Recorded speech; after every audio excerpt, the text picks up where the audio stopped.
I think we really are all asleep. What we're seeing here is a defining moment for the human race. You know, just today I read a report, a little teeny report in the newspaper. It was the most significant piece of information, sober information the human race has ever had. It was this big.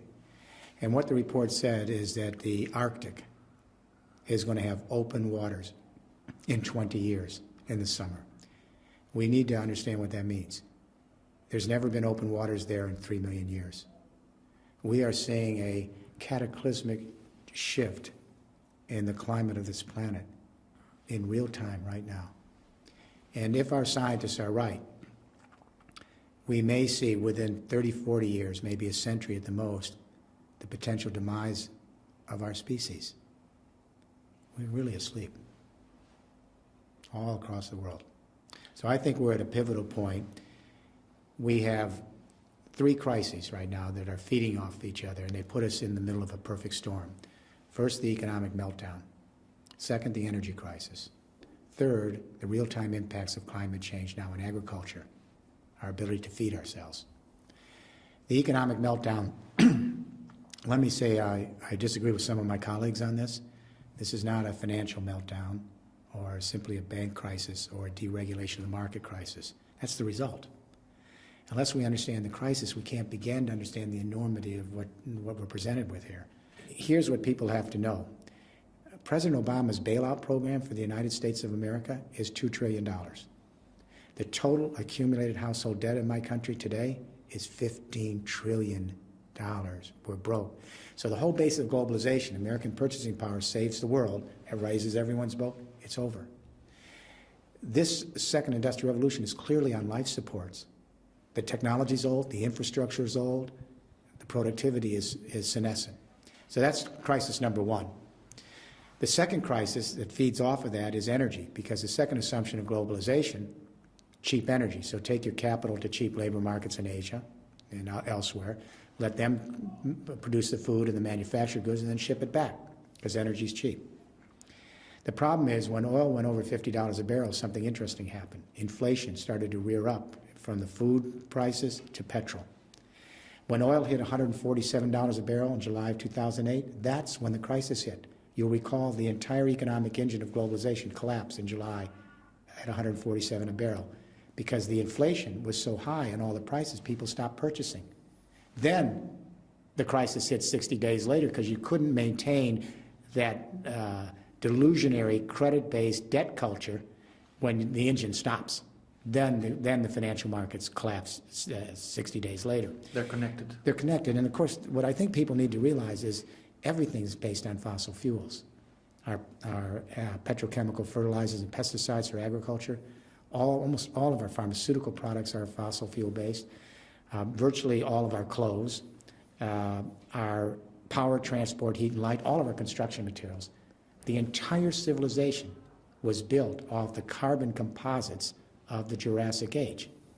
And now that price for oil is going up. Gas shadows oil, coal shadows gas, uranium all shadow each other. So when we hit 147 a barrel last year, the inflation was in all the prices across the supply chain. The engine turned off, energy prices went down because no one was using it. This is what I call peak globalization. We now know the outer limits of globalization based on these conventional energies. The energies are clearly sunsetting. I don't think anyone listening to me now believes that coal, oil, gas, and uranium are sunrise energies. They're sunsetting. The whole infrastructure built from them is on life support. And now the energy, when it hits 147 a barrel, that's the outer wall of globalization. It'll continue to collapse every time we get the price up that high. Crisis 3 is the real-time impacts of climate change. We're paying the entropy bill, not a metaphor. That spent CO2 is entropy, and the methane and the nitrous oxide. It is much worse than the public is being told. Much worse. But what I've realized in the last 30 years is we all got it wrong. We continue to underestimate the speed of climate change because we continued in our hubris not to understand the subtle feedback loops that trigger the next stage. It's moving so much faster than we thought. For example, when you look at the 4th UN climate change report in 2007, 2,500 scientists, 125 countries, it's light years different in its projections than the 3rd report in 2001. Because in 2001, we thought the glaciers were going to melt on our great mountain ranges maybe in the 22nd century. The fourth report in 2007 says they're melting in real time across every mountain range. And in the next 30, 40, 50 years, we'll lose over 60% of the glaciers. This is not about skiing. 1 out of every 6 human beings relies on those glaciers for their water, irrigation, sanitation. How do we repopulate a sixth of the world's population in 40 years? The third report in 2001, you'll recall, said, look to the Gulf of Mexico, we'll see more intense hurricane activity from the heating up of the waters in the planet by the 22nd century. The fourth report, Katrina, Rita, Gustav, and Ike, we are in real-time climate change. We've doubled the intensity of hurricanes, category 3s, 4s, and 5s. And actually, it's not academic. If you live on the Gulf Coast, from Florida to Texas, during hurricane season, every home has the weather dial, TV dial on. Is another hurricane coming? Is this it? Do we evacuate? They can't even get insurance anywhere on the coast for their homes. The third report, the Arctic, said the Arctic may begin to see open waters sometime in the mid-22nd century. The fourth report and the new report this week, open waters clear in the summer 20 years from now, after millions of years. So this is moving much quicker because of all the feedback loops. The projections now is a 3 degrees Celsius rise in temperature, but that's looking optimistic. But every parent should understand what 3 degrees means in this century. If we go up 3 degrees in this century, that takes us back to the temperature on Earth 3 million years ago. Human beings have only been here 175,000 years. We're the youngest species. If we go 2 to 3 degrees, and that's looking super optimistic, we'd have to radically change civilization. At 2 to 3 degrees, the UN Climate Panel reports, models show that we lose on the bottom end maybe 20-25% of all the plant and animal life on Earth.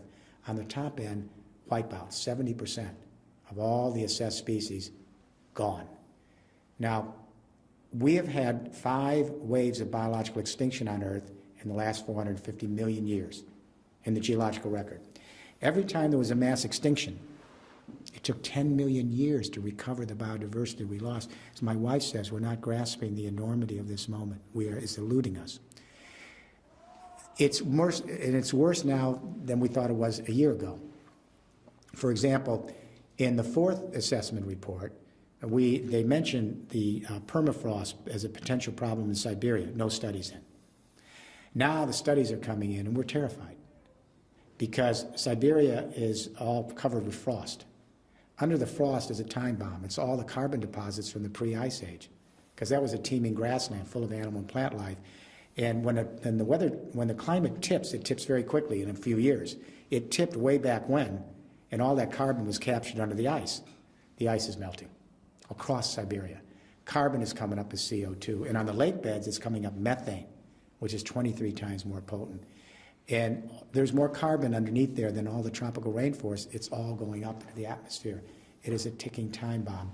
And the journal Nature this year said it's accelerating 6 times faster than we thought 12 months ago. That's just one feedback loop.